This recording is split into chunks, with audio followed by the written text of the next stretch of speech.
자, 오늘 말씀 누가복음 7장 18절입니다. 누가복음 7장 18절.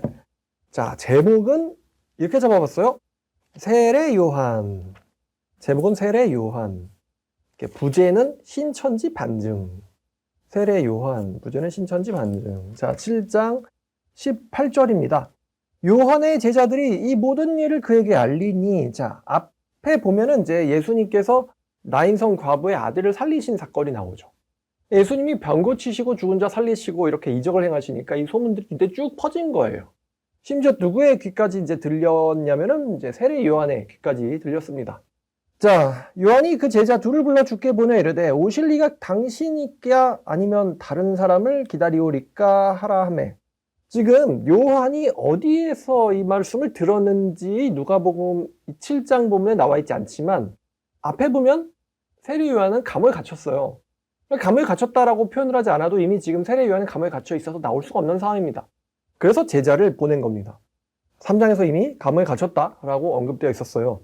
자, 근데 요한이 왜 예수님에게 질문을 했을까? 이제 신천지 애들이 파고드는 게 이 부분이거든요.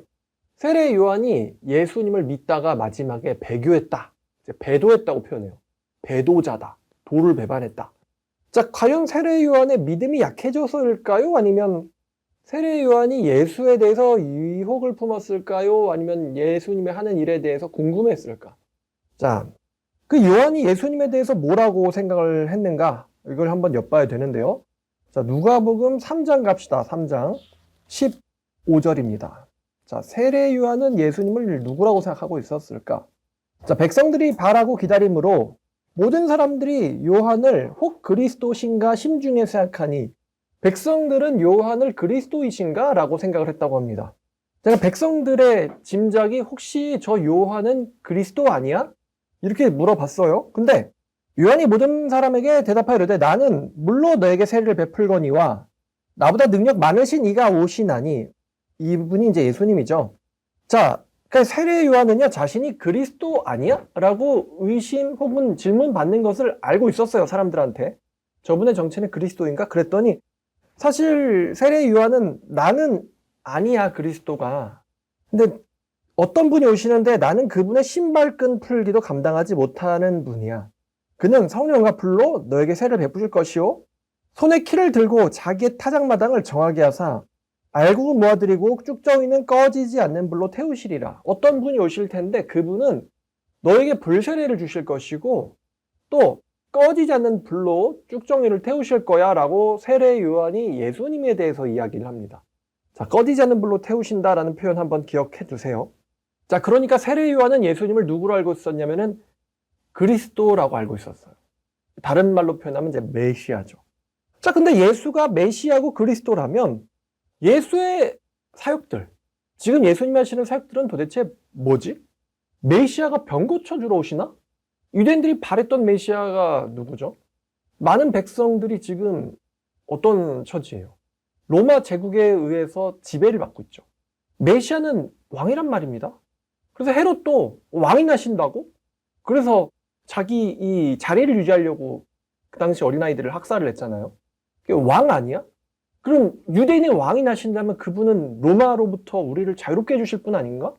자, 이렇게 생각하는 사람도 있었을 것이고, 근데 누가복음 우리가 지금 3장 16, 17을 봤는데요. 이 요한이 생각하기를 메시아 역할로서 어떤 메시아를 생각하는 것 같아요? 자, 대답하기 쉽게 제가 객관식으로 드릴게요. 첫 번째, 구원의 메시아. 두 번째, 심판의 메시아. 쭉정이를 꺼지지 않는 불로 태우실 거야. 그분이 오시면. 자, 이사야 66장 보시죠. 이사야 66장. 자, 66장 마지막 절입니다. 마지막 장, 마지막 절. 자, 그들이 나가서 내게 패역한 자들의 시체를 볼 것이라. 그 벌레가 죽지 아니하며 그 불이 꺼지지 아니하여 모든 혈육에게 가증함이 되리라. 세례 요한이 아까 그분은 쭉정이를 꺼지지 않는 불로 태울 거라 그랬어요. 패역한 자들의 시체를 볼 것이다. 그 불이 꺼지지 아니하며.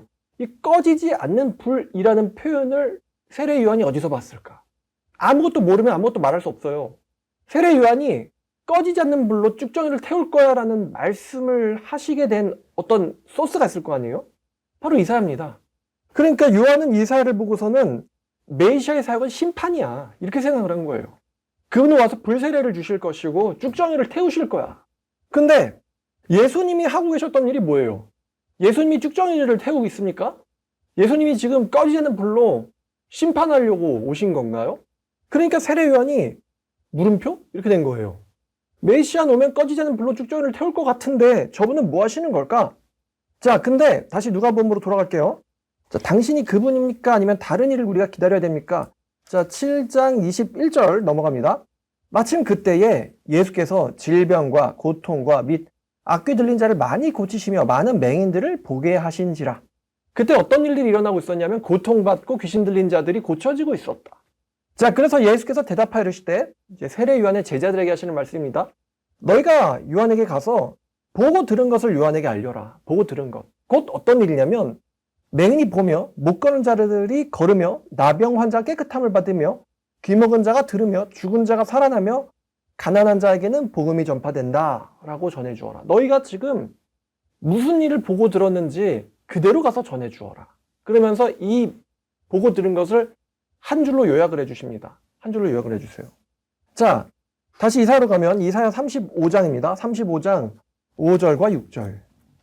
자, 이 메시아의 때에 대해서 이사야가 예언을 하는데 이런 말이 있습니다. 그때에 맹인의 눈이 밝을 것이며 못 듣는 자의 귀가 열릴 것이며 저는 자는 사슴처럼 뛸 것이며 말 못하는 자의 혀는 노래하리니. 이 메시아의 때 어떤 일이 일어나느냐? 맹인과 못 보는 자와 못 걷는 자 이런 자들이 치유될 것이다 라는 말씀이 이사야에 있어요. 이사야 26장 19절. 자, 그때 주의 죽은 자들은 일어나고 그들의 시체들은 일어나리이다. 주의 죽은 자들은 살아나고 그들의 시체들은 일어나리이다. 티끌에 누운 자들아 너희는 껴 노래하라. 주의 이슬은 빛난 이슬이니 땅이 죽은 자들을 내놓으리로다. 그때가 오면 죽은 자들이 일어난다. 자, 다시 누가복음으로 가볼게요. 자, 누가복음 7장에 지금 11절부터 17절에 어떤 사건이 있었습니까? 과부의 죽은 아들이 어떻게 됐어요? 살아났죠. 그리고 그 뒤에 또 어떤 일들이 있습니까? 예수께서 21절 질병과 고통과 악귀 들린 자를 많이 고치시며 맹인을 보게 하셨댔잖아요. 그러니까 요한의 제자들아 너희가 지금 보고 듣는 것을 가서 요한에게 말해라. 이렇게 말을 하고 있는 겁니다. 그러니까 사실 이사야 성경은요. 그분이 오시면 심판하실 것이다 라는 메시지도 있는데 잘 꼼꼼히 읽어보면은 메시아의 시대가 되면은 죽은 자들이 일어나고 또 병든 자, 못 보는 자, 귀머거리, 저는 자들이 일어나서 춤출 것이다, 뛸 것이다 라는 메시아의 치유에 대해서도 사실 예언을 하고 있습니다, 이사야가. 또 이제 중요한 구절인데 이사야 61장도 볼게요. 이사야 61장 1절입니다. 이게 사실 굉장히 중요한 구절이에요. 주 여호와의 영이 내게 내리셨으니 이는 여호와께서 내게 기름을 부으사 가난한 자에게 아름다운 소식을 전하게 하려 하심이라. 나를 보내서 마음이 상한 자를 고치며 포로된 자에게 자유를, 갇힌 자에게 노임을 선포하며. 자, 여기까지입니다. 자, 이것도 메시아에 대한 예언인데요. 자, 메시아가 기름 부음을 받고 가난한 자에게 아름다운 소식을, 또 상한 자를 고치고 포로된 자에겐 자유를, 갇힌 자에게 노임을 선포하신다. 다시 누가복음으로 와서 자, 7장 22절 다시 한번 볼게요. 너희가 가서 보고 들은 것을 요한에게 말하되 맹인은 보고 못 걷는 자는 걷고 나병한 자가 깨끗해지고 귀 먹은 사람 들으며 죽은 자는 살아나며 가난한 자에게 복음이 전파된다 해라. 이 말씀은 예수께서 이사야 말씀을 인용하시고 압축하신 거예요. 그러니까 당신이 과연 내가 생각한 그 메시아가 맞습니까? 라고 했을 때 예수님은요, 응, 맞아. 이렇게 대답하실 수도 있습니다. 그런데 세례 요한은요, 세례 요한의 가르침 우리가 봤을 때 세례 요한은 이사야를 보고서는 메시아의 사역이 뭔지를 지금 생각하고 있단 말이에요. 근데 세례 요한이 알고 있는 메시아의 사역은 일부였어요. 그러니까 메시아는 심판도 있으세요. 근데 메시아는 심판하러도 오시지만 메시아가 하실 일들은 고쳐주시고 치유해주시고 또 가난한 자에게 복음을 전하시는 게 사실 이사야가 말하고 있는 메시아의 주된 목적입니다. 자, 그러니까 가난한 자에게 복음이 전파된다. 그러니까 세례 요한의 이 질문, 내가 생각한 메시아가 바로 당신인가요? 라는 질문에 예수님은 응, 맞아. 이것을 요한만 알 수 있는 메시지로 바꿔서 우회적으로 돌려서 말씀하신 거예요. 네가 이사야를 알고 있지? 내가 이사야 말씀을 인용해서 대답을 할게. 자, 그러면서 한 구절 더, 7장 23절. 누구든지 나로 말미암아 실족하다. 이게 실족하다가 넘어진다라는 뜻이거든요. 나 때문에 넘어지지 않는 자는 복이 있다. 여기까지가 이제 제자들이 들고 가야 될 이야기입니다. 나로 인하여 실족하지 않는 자가 복이 있다. 그러니까 의심하지 마. 내가 바로 그 사람이 맞으니까. 의심하지 마. 내가 바로 그 사람이 맞으니까. 여기까지가 예수께서 주신 메시지예요. 요한에게. 요한을 위해서. 자, 그럼 지금 요한이 누가복음 3장에서 언급한 그분은 쭉정이들을 꺼지지 않는 불로 태우실 것이다. 이거는 최종 심판주로서의 메시아입니다. 최종 심판주로서의 메시아. 그런 일은 메시아가 하지 않아요. 이게 아니고요. 그 모습은 메시아 일이 맞습니다. 근데 이건 최종 심판하실 때의 모습이에요. 많은 사람들이 자기 입장에서 말씀을 받습니다. 지금 요한이 어디에 있다 그랬어요? 감옥에 갔습니다. 자기가 잘못해서 감옥에 갔나? 아닙니다. 요한이 억울하게 갔어요, 감옥에. 요한은 하나님의 말씀을 전했을 뿐인데 굉장히 억울하게 감옥에 갇혔습니다. 자, 그러니까 요한이 바라는 것은 이런 나를 아프게 하고 고통스럽게 하고 억울하게 만드는 이 나쁜 사람들을 벌해주실 것을 요한은 기대했을 것 같아요. 심판하셔야죠, 저런 사람들. 내 억울함을 풀어주실 심판주 메시아가 필요하다고 요한은 느꼈을 거예요. 근데 요한만 그런 게 아니고요. 자, 바울도 디모데후서 4장을 보면은 디모데후서 4장입니다. 자, 지금 바울이 죽을 때가 임박했어요. 근데 4장 8절 이제후로는 나를 위하여 면류관이 예비되었으므로 주 곧 의로우신 재판장이 그날에 내게 주실 것이며 지금 바울은요 억울하게 사형을 받고 있습니다. 하나님의 말씀 전했다고 사형이야. 그러니까요 바울은요 의로운 심판을 원해요. 의로운 심판을 원합니다. 그러니까 사람이 억울한 재판을 받으면요 의로운 심판을 원하는 거예요. 이 모든 것을 바로잡아 주실 심판주가 필요하다. 바울도 느꼈고 요한도 마찬가지입니다. 자, 근데 이 예수님이 초림하셨을 때 이 당시에는 예수님께서 꺼지지 않는 불로 쭉정이를 태우시는 최종 심판을 하실 때는 아니에요.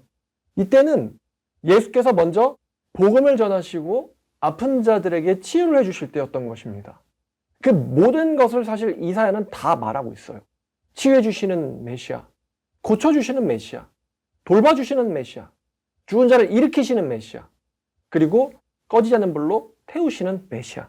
제가 이 말씀을, 이 이야기를 신학교에서 들었는데 너무나 맞는 것 같아서 다시 한번 인용하겠습니다. 구약 사람들은 산을 보고 있습니다. 산을 보고 있어요. 근데 여러분들 등산을 해보시면 되게 저기까지 어떻게 올라가지?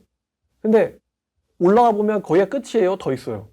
보통 내가 보이는 그 정상이 내가 기대한 정상인 경우는 등산할 때는 없다고 봐도 됩니다. 거기 올라가 보면 사실 그거 중턱이에요. 더 있어. 조금 내려가, 왜 여태까지 올라오게 놓고 왜 또 내려막길이야?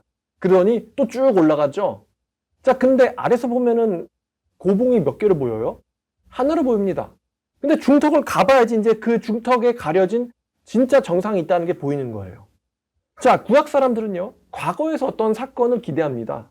워낙 오래 전이기 때문에 이 사람들이 보고 있는 미래의 사건은요, 사실 중간에 많은 중요한 사건들에 가려져 있어요. 시대적인 한계라고 하죠. 이사야도 마찬가지고 예레미야도 마찬가지고 요한도 마찬가지입니다.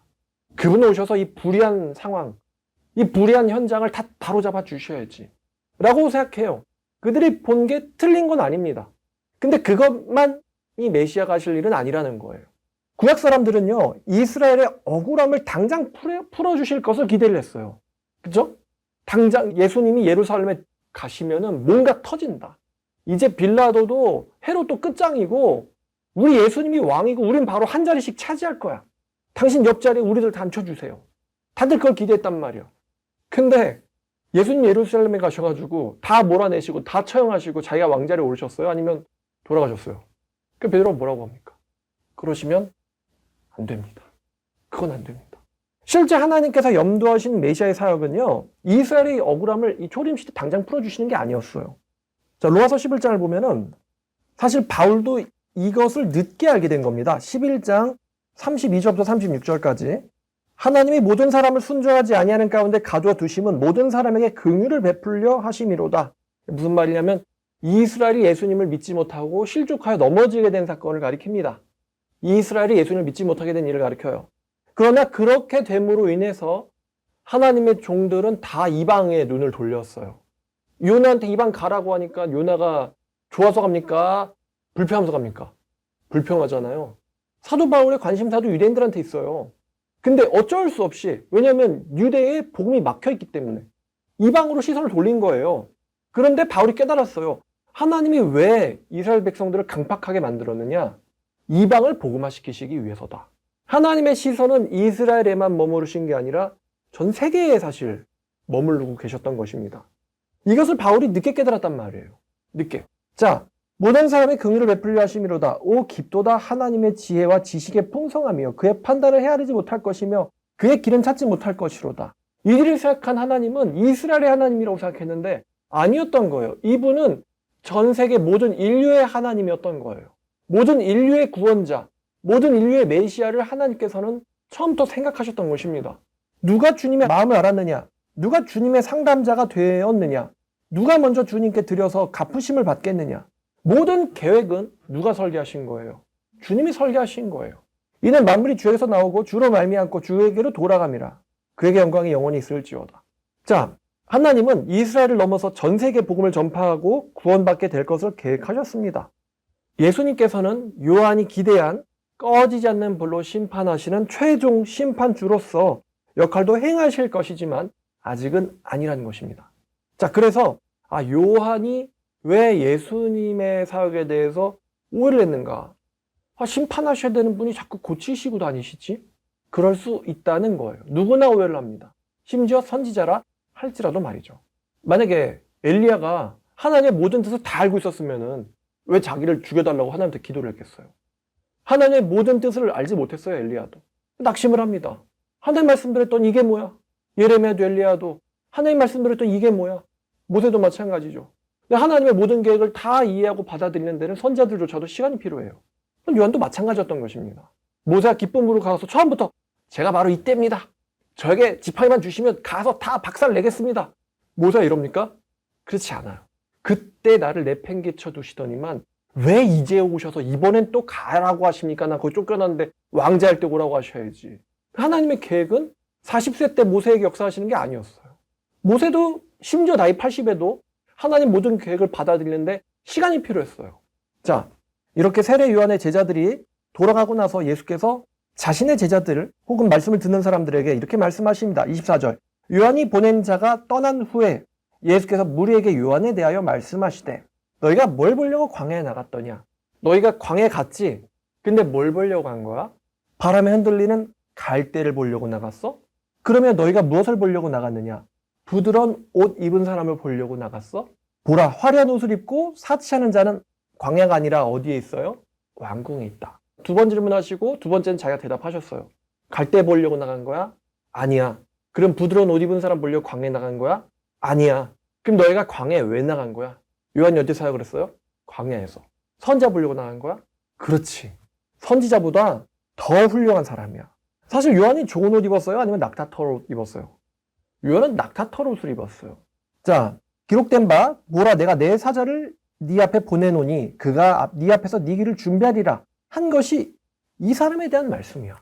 엄청난 거죠? 예수님에게 구약 성경으로 인정을 받았습니다. 요한이. 자, 근데 요한복음 1장 21절을 보면요. 요한복음 1장 21절. 자, 20절 21절. 자, 요한에게 너 그리스도니? 그랬더니 아니라. 그러면 너 누구야? 엘리야냐? 그랬더니 아니래요 또. 그럼 선지자냐? 또 아니래요. 그럼 도대체 너는 누구야? 우리들이 너에 대해서 무엇이라고 우리를 보낸 자에게 가서 대답해야 되니? 그러니까 엘리야라고 물었을 때 요한이 뭐라 그랬어요? 아니다라고 했습니다. 근데 사실 그럼 왜 요한이 너 엘리야냐라고 했을 때 아니라고 말했을까? 아마도 이제 이거는 제 짐작입니다만 요한도 사실 자신의 사명에 대해서 완전한 이해를 갖지는 못했던 것처럼 보입니다. 사실 지금 요한이 예수님의 사명에 대해서 완전히 이해하지 못하고 있는 것처럼요. 사실 요한의 진짜 사명은 뭐였냐면 전 세계에 구원을 내리시는 예수님의 길을 예비하는 자거든요. 근데 이 예수님이 누군지를 모르기 때문에 사실 요한도 자신의 사명에 대해서 완전히 이해를 못합니다. 자신의 사명인데 자신의 사명을 완전히 이해를 한다? 이게 당연한 것처럼 보이는데요. 제가 방금 선지자들 이야기 했잖아요. 예레미야도 그랬고 엘리야도 그랬고 이 선지자들이 하나님은 모든 걸 아시죠. 그래서 보내십니다. 근데 그 보냄받은 사람들이 자신의 존재의 목적과 의미를 100% 이해합니까? 몰라요. 보내니까 하긴 하는데 완전히 이해되는 데는 굉장한 시간이 걸립니다. 그러니까 불평하고 죽여달라고 그러고 모세도 그렇고 뭐 엘리야도 그렇고 죽여달라고 그러잖아요. 하나님한테. 자신의 사명인데도 마찬가지예요. 하나님만 다 아세요. 하나님만. 자, 근데 예수님께서 자, 누가복음 1장 보죠. 누가복음 1장. 자, 예수님 먼저 누가복음 1장을 보면은 우리가 이미 배운 건데 1장 17절입니다. 누가복음 1장 17절. 자, 이게 사가랴가 천사한테 받은 메시지죠. 자, 네 자식이 오는데 그 자가 네 자식이 여기 엘리야의 심령이라고 표현되어 있는데 이제 원어는 영입니다. 네 자식은 엘리야의 영과 능력으로 주 앞에 먼저 와서 아버지의 마음을 자식에게 거스르는 자를 의인의 슬기에 돌아오게 하고 주를 위하여 세운 백성을 준비하리라. 이게 사실 요한의 사명이거든요. 엘리야의 영과 능력으로 오는 자. 요한은 엘리야의 영과 능력으로 온 사람일 거라는 예언을 받은 사람이었어요. 그리고 마태복음 17장도 보죠. 마태복음 17장 11절입니다. 자, 예수께서 대답하여 이르시되 엘리야가 과연 먼저 와서 모든 일을 회복하리라. 내가 너에게 말하노니 엘리야가 이미 왔으되 사람들이 알지 못하고 임의로 대화했도다. 인자도 이와 같이 그들에게 고난받으리라 하시니 그제서야 제자들이 예수께서 말씀하신 것이 세례 요한인 줄을 깨달으니라. 예수님은요, 세례 요한이 구약이 약속한 올 엘리야라는 것을 알고 계셨습니다. 사실 누가복음에서 요한이 태어나기도 전에 그리고 예수님께서도 요한을 가리키셔서 이 사람은 구약에 약속된 엘리야야 라는 것을 알고 계셨어요. 자, 말라기 가볼까요? 이 구약이 약속한 그 구약이 어느 성경이냐? 말라기입니다. 자, 말라기 3장입니다. 말라기 3장 1절이에요. 만군의 여호와가 이르노라 보라 내가 내 사자를 보내리니 그가 내 앞에서 길을 준비할 것이요 여호와의 길을 준비할 사자를 주님께서 보낼 것이다. 또 너희가 구하는 주가 갑자기 그의 성전에 임하시리니 너희가 사모하는 바 언약의 사자가 임하실 것이라. 그가 임하실 날을 누가 능히 당하며. 또 4장 5절이요. 4장 5절. 보라 여호와의 크고 두려운 날이 이르기 전에 내가 선지자 엘리야를 너에게 보내리니 그가 아버지의 마음을 자녀에게로 또 자녀들의 마음을 그들의 아버지에게로 돌이키게 하리라. 돌이키지 아니하면 두렵건대 내가 와서 저주로 그 땅을 칠까 하노라 하시니라. 사실 우리가 이미 누가복음에서 읽었던 말씀들이 나오고 있죠. 그러니까 말라기는요. 주의 길을 예비할 선지자를 보내겠다고 했고 그 선지자가 바로 내가 보낼 약속된 약속된 엘리야라고 가르쳐주고 계십니다. 우리가 지금 본 말라기 4장 6절과 누가복음 1장 17절 구절은 같은 구절이죠. 가볼 필요가 없어요. 우리가 방금 읽었기 때문에. 자, 그러니까 요한이 사실 구약에 약속한 엘리야가 맞습니다. 근데 요한은 자신의 사명을 제대로 이해하지 못했었던 것이죠. 내가 와서 물세례도 베풀고 사람들에게 말씀도 전하긴 하는데 이게 사실 어떤 전체 그림을 위한 것인지 본인도 제대로 이해하지 못했던 겁니다. 그래서 네가 그 구약에 약속한 엘리야야? 아니라고 말을 한 거예요. 근데 예수님은 그 사람이 그자가 맞아 라고 말씀하신 겁니다. 자, 요한은 두 시대를 잇는 사람이에요. 첫 시대가 바로 구약시대입니다. 그리고 예수님을 통해서 열릴 새로운 신시대가 바로 신약시대죠. 이 신구약의 가장 끝에 있는 이 전환기를 잇는 사람이 바로 이 세례 요한입니다. 세례 요한을 기점으로 구약에서 신약으로 시대가 바뀝니다. 요한의 위치는 구시대, 제가 구약시대, 구시대라고 부를게요. 구시대에서는 여자가 낳은 자들 중에 가장 큰 자입니다. 이 요한의 위치는. 그런데 예수님께서 자 누가복음으로 가면요. 자 27절 기록된 바 내가 내 사자를 네 앞에 보내노니 그가 네 앞에서 네 길을 준비하리라. 말라기 3장 1절 읽은 거 말씀이죠. 그게 바로 이 사람이다. 내가 너에게 말하는데 여자가 낳은 자 중에 요한보다 큰 자가 없도다. 그러나 하나님의 나라에선 극히 작은 자라도 그보다 크니라시니. 그럼 이 말씀 무슨 뜻이냐면은 이것은 두 집단의 신분의 변화를 나타냅니다. 하나는 종이고 다른 하나는 아들이거든요. 이렇게 비유하면 좋을 것 같아요.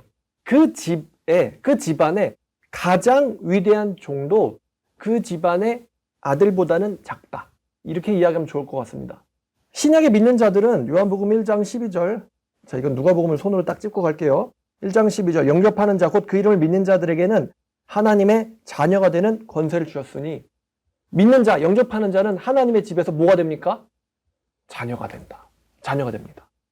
그러니까 하나님의 나라에선 가장 작은 자도 요한보다 크다 라고 말씀하신 거예요. 하나님의 나라가 가까이 왔다. 자, 그 말씀을 들은 29절, 이 말씀이 신천지 반증할 때 중요할 것 같아요. 모든 백성들과 세례들은 요한의 세례를 받은지라 예수님의 말씀을 듣고는 하나님을 의롭다라고 하되. 지금 예수님께서는 세례 요한을 쭉 칭찬하고 계십니다. 근데 신천지는요, 세례 요한 이 사람 의심을 했고요. 하나님 나라에 못 들어가고요. 배도자예요. 그러거든요. 배도자예요. 근데 29절을 모든 백성과 세리들은 이미 배도자의 세례를 받은지라, 배신자의 세례를 받은지라, 배신자의 세례를 받은 자들이 이 말씀을 듣고 하나님을 의롭다 하되, 문맥 연결됩니까? 안 됩니까? 요한이 정말 나쁜 사람이야 라고 집어넣는다면 이 구절이 연결이 안 되죠. 예수님은 요한을 인정하셨고 굉장히 훌륭한 자, 선지자보다 더 훌륭한 자라고 인정하셨습니다. 그래서 이 29절 말씀에서 요한을 배도자로 생각한다면 이 구절은 풀리지 않습니다. 절대로요. 문맥을 엉터리로 거꾸로 봤기 때문이죠. 자, 그러면 바리새인들과 율법교사들이 요한의 세례를 받지 않았어요. 이 30절, 바리새인들과 율법교사들은 요한의 세례를 받지 아니하였으므로 그들 자신을 위한 하나님의 뜻을 저버리니라. 자, 요한의 세례를 받지 않은 그들은요, 예수님의 말씀도 받을 수가 없었습니다. 여기서 지금 바리새인들과 율법교사들, 우리가 이제 이 사람들을 좀 주목해야 될 것 같은데요. 이 바리새인들과 율법교사들은, 여러분, 바리새인들이 뭐예요? 유대인들한테 하나님 말씀 부흥 운동을 일으키려는 사람들이에요. 근데 이 사람들 겉으로 보면은 하나님의 말씀을 위해서 행동하는 것처럼 보였어요. 바리새인과 율법교사잖아요. 근데 그들이 정말 궁극적으로 가진 목표가 하나님의 뜻을 쫓는 거였을까요? 이것을 가리켜 우리는 목적 전도라고 합니다. 처음에 시작은 하나님의 말씀을 일으켜보자였는데 이 바리새인들과 율법교사들은 하나님의 말씀 쫓는 게 아니었어요. 예수님이 바리새인들을 가리켜서 종종 이 사람들은 돈을 사랑한다, 자신을 사랑한다 이렇게 표현하셨습니다. 위선자들아, 사람들한테 높임받기를 좋아한다, 좋은 자리에 앉는 걸 좋아한다, 위선으로 기도한다. 이 사람들은 자신을 사랑하는 사람들이었습니다. 바리새인들과 율법교사들은요. 이 바리새인들과 율법교사들의 본질은 자기 사랑이었어요. 쉬운 말로 바꾸면 교만이라고 말할 수 있겠습니다. 그러니까 자기 사랑이니까 이 사람들은요, 요한을 받아들일 수 없었어요. 지가 뭔데 이거예요. 우리에게로 와서 우덜끼리 해야지. 지가 뭔데 선지자의 광야. 광야 무슨 선지자야. 저 사람한테 세례받아 안 받아. 근데 교만으로 똘똘 뭉쳐서 요한의 세례를 거절한 사람들이 예수님의 말씀은 받아들였을까요? 못 받아들입니다. 그러니까 요한의 세례를, 이게 바로 이제 입구에 불과하거든요. 요한의 세례를 받은 사람들이 예수님의 세례도 받는 거지, 요한의 세례를 싫다고 거부해놓고는 예수의 세례는 받을 수 없는 거예요. 자, 그래서 30절 말씀, 바리새인들은 요한의 세례를 받지 아니하였기 때문에 하나님의 뜻을 저버렸다. 이 말이 뭐냐면 예수님의 말씀을 받아들일 수 없었다. 예수님을 받아들일 수 없었다는 거예요. 요한을 인정하지 못했기 때문에 이들은 예수님도 당연히 인정할 수 없었다. 어떻게 요한을 인정하지 못하는데 예수님은 인정을 할 수 있는가? 재밌는 건 말입니다. 신천지는 요한을 배교자로 말하고 있거든요. 배도자로 말하고 있습니다. 요한을 배도자로 말하는데 이 당시 사람들은 요한을, 이 당시 바리새인들이 요한 인정했어요, 안 했어요? 요한 인정 안 했죠. 자, 예수님 인정했어요, 안 했어요? 인정 안 했죠. 요한도 인정 못했고 당연히 예수님도 인정 못합니다. 근데 마찬가지로 이게 재밌어요. 뭐냐면 신천지가 요한을 배도자로 말하면서 동시에 예수님을 메시아로, 궁극적으로 메시아로 인정하지 못하고 이만희를 인정하는 것과도 일맥상통을 합니다. 사실 신천지도요, 세례 요한과 예수님 둘 다 인정 못하는 거예요. 세례 요한 인정하면 예수님도 인정해야 되거든요. 근데 이 사람들이 세례 요한 배교자라 그러잖아요. 그러니까 예수님도 인정 못하는 겁니다. 자, 만약에 신천지인들이 요한을 배도자로 생각한다면은 7장 29절을 요한 대신 배도자로 집어넣고 읽어보세요. 배도자의 세례를 받은 자들이 예수님의 말씀을 듣고는 의롭다 한다. 말이 안 됩니다. 자, 그 다음 절, 이제 31절. 또 이르시되 이 세대의 사람을 무엇으로 비유할까? 무엇과 같은가? 자, 세대란 단어가 문자적으로는 아버지가 첫째 아들을 낳는 기간을 가리키거든요. 그래서 약 30에서 40년을 가리키는데 여기서는 이 세대를 시대라고 이해하면 더 나을 것 같습니다. 시대. 세대 여러 뜻 중에 하나가 시대가 있습니다. 자, 이 시대로 이해하면 될 것 같은데요. 자, 비유컨대 장터에 아이들이 앉아 있어요. 자, 두 그룹의 아이들이 있습니다. 근데 어떤 아이들이 다른 그룹의 아이들을 불러서 피리를 부는 거예요. 야, 피리를 분다. 같이 춤추자. 그러는데 다른 그룹의 아이들이 피리 소리를 듣고도 가만히 앉아 있는 거예요. 이번에는 그 아이들이 곡을 합니다. 야, 피리 소리에 춤을 안 춰? 그러면 우리가 곡을 할 테니까 같이 울어보자. 그랬는데 그 앉은 아이들은 곡도 안 해요. 그냥 장터에 앉아있기만 합니다. 자, 이 시대 사람들은 피리 소리에도 춤을 추지 않고 곡 소리에도 울지 않는다. 마치 요즘 이야기 같거든요. 제가 이 말씀을 약간 여러분들이 이해하기 좋게, 피리 소리는, 이제 피리 누가 부냐면은 예수님이 부는 거예요. 곡은 누가 하냐? 요한이 하는 겁니다. 피리 소리는 복음을 가리키는 것 같고요. 곡소리는 심판을 가리키는 것 같습니다. 그러니까 예수님 와서 아름다운 소식 전해도 얘네들은 안 와요. 춤 안 춥니다. 그럼 요한이 곡소리, 심판이 온다라고 해도 울지 않습니다. 가만히 앉아있기만 해요. 그러니까 피리 부는 아이들이요, 다른 그룹에게 이렇게 말하는 거예요. 우리가 피리를 불어도 너희들은 춤추지 않는구나. 우리가 애곡을 해도 너희는 울지 않는구나. 너희들은 아무것도 안 하고 앉아만 있구나. 피리 부는 자와 곡하는 아이들이 이제 요한과 예수를 가리킵니다. 그러니까 하나님께서 자기 종을 보내서 심판을 선언을 하시든 복음을 선언하시든 너희들은 동요도 하지 않고 앉아만 있는구나.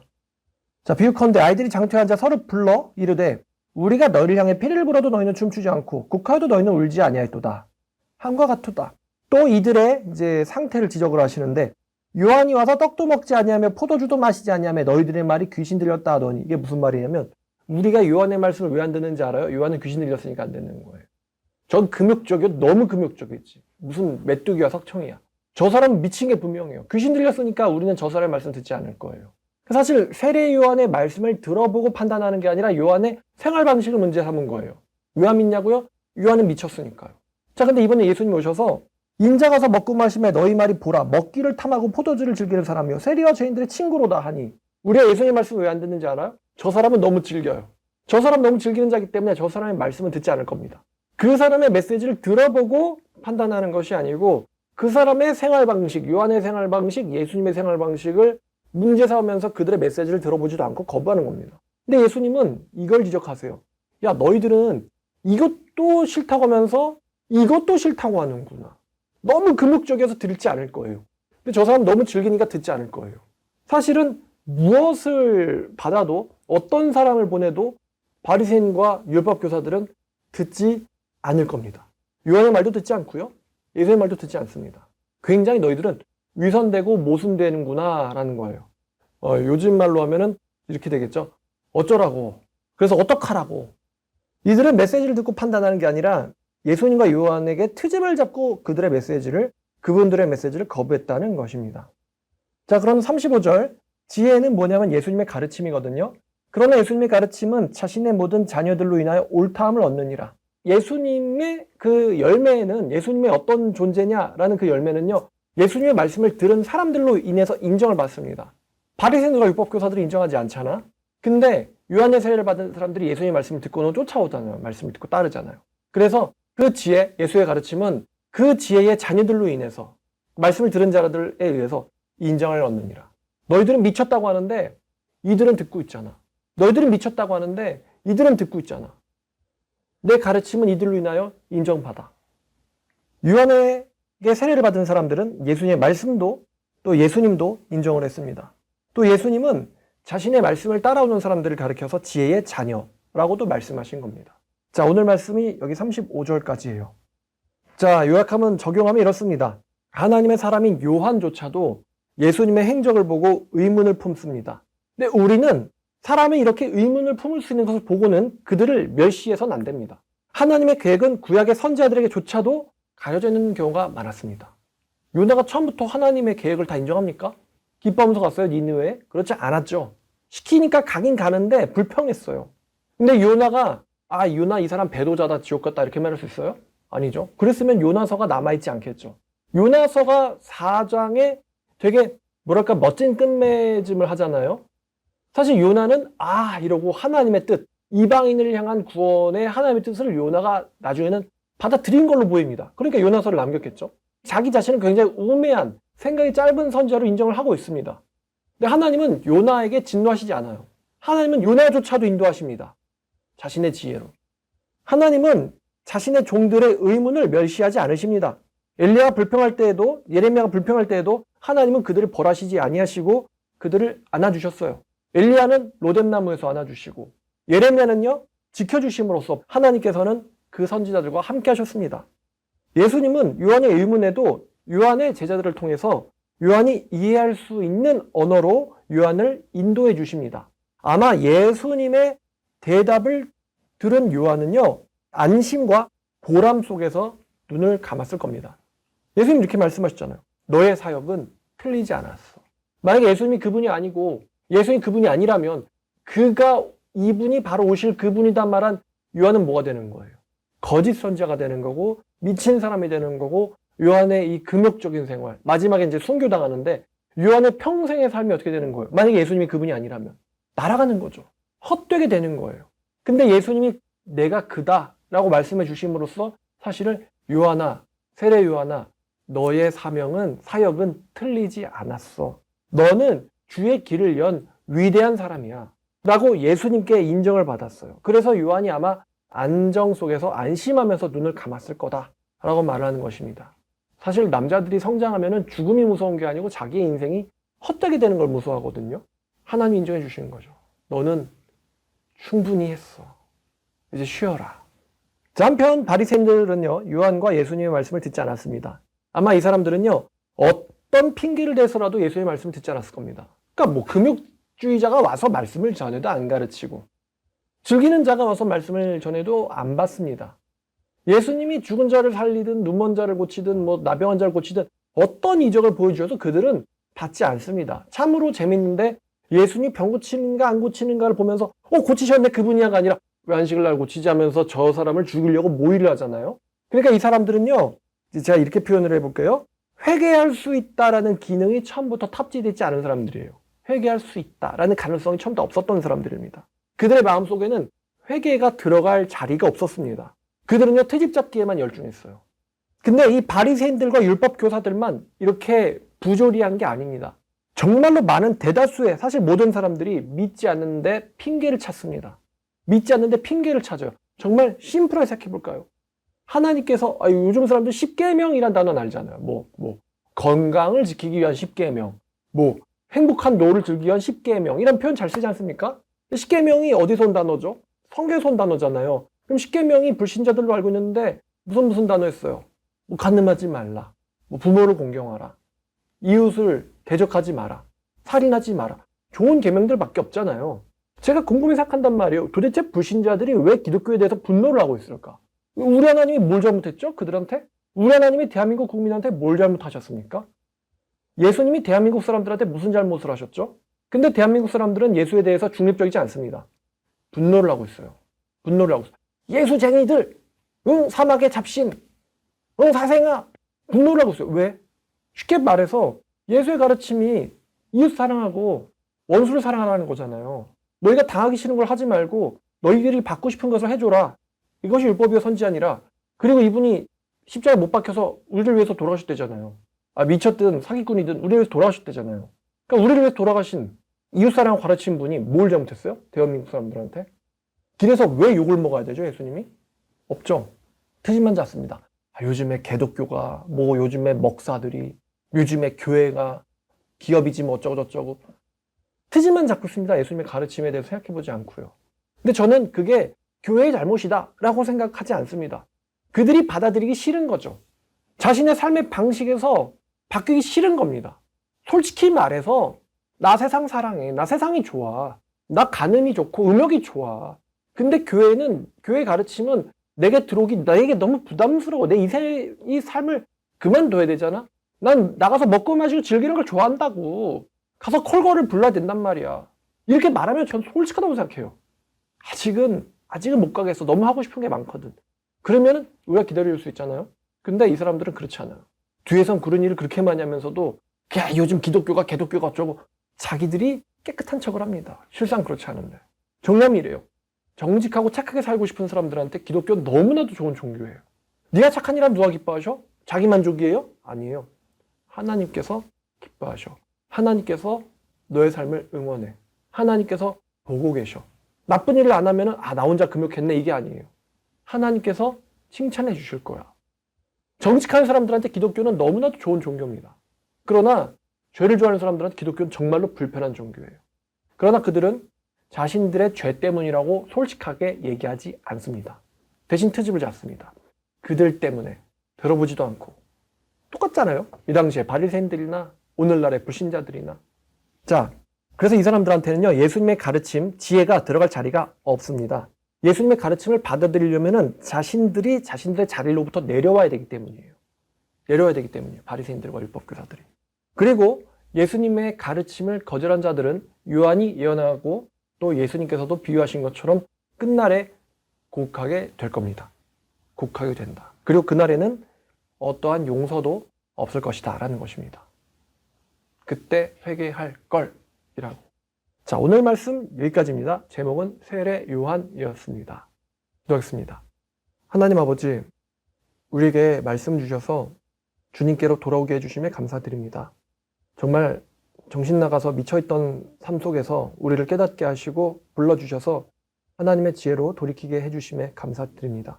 아버지, 정말 세례 요한처럼 훌륭한 사람이 없습니다만 우리에게 요한처럼 살 수 있는 용기를 주시옵소서.